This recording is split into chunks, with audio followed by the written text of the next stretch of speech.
Sauf oubli, Christophe Prémat. Merci, Monsieur le Président.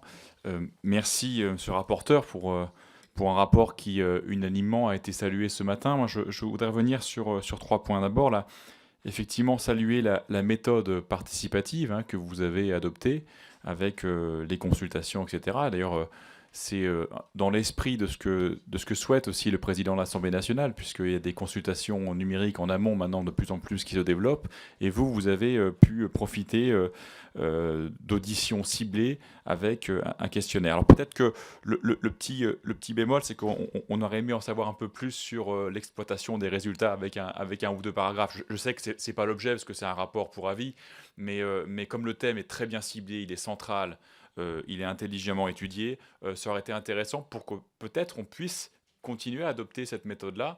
On le fait ici et là comme on peut parfois, mais je pense que dans votre cas, c'est assez net. D'ailleurs, vous êtes assez coutumier du fait, puisque je crois que vous consultez énormément en amont de certains projets de loi vos concitoyens sur votre territoire. La deuxième chose, elle porte sur le lexique. C'est vrai que on reparle de l'éducation populaire. Et là, vous avez été prudent, vous avez d'ailleurs souligné qu'il y a une baisse de crédit qu'on peut regretter, hein, sur certaines enveloppes. Il se trouve que l'éducation populaire, elle a été, et ça on peut le constater, phagocytée par la commande publique. Et ça, c'est dommage. On a connu nous-mêmes des MJC, enfin, voilà, etc. Et il y a un monde qui a disparu. Il y a un monde qui a disparu au début des années 80, et pourtant, ce n'était pas faute de moyens financiers. Donc, il faut arriver à repenser, je pense, et là, c'est une question de jonction dans votre rapport, une jonction entre service civique et association. Là, on a peut-être un alignement des planètes possibles qui serait intéressant pour rebondir et dire ce que les collègues ont dit sur la nécessaire solidarité sociale à retrouver dans notre pays. Ça, c'est essentiel. Troisième point, effectivement, l'association, c'est du bénévolat, mais en même temps, c'est de l'organisation, c'est du temps organisé. Et ça, je pense aussi à tous les pays qui nous entourent, qui ont réussi davantage peut-être le pari de la formation continue.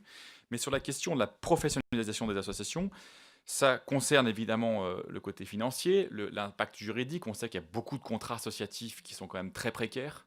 Il y a beaucoup d'abus en droit du travail, il faut le dire, hein. C'est vrai que l'association, ben, on pense au bénévolat, on pense à ce qu'on donne, mais aussi il faut savoir comment ce monde-là se régule.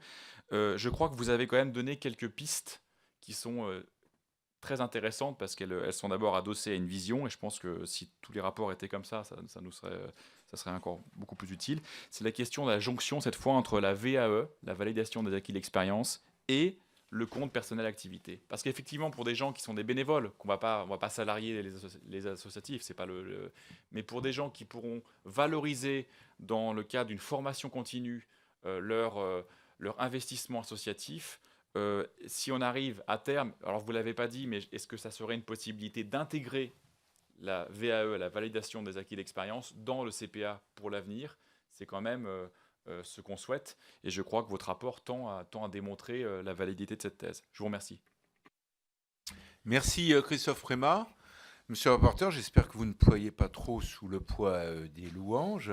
En tout cas, votre démarche participative a été unanimement saluée. Donc, beaucoup d'interventions, plus d'une douzaine de nos collègues ont souhaité réagir à votre rapport. Et pour vous, eh bien, évidemment, la parole désormais pour, sans doute de manière à ramasser, répondre aux interventions.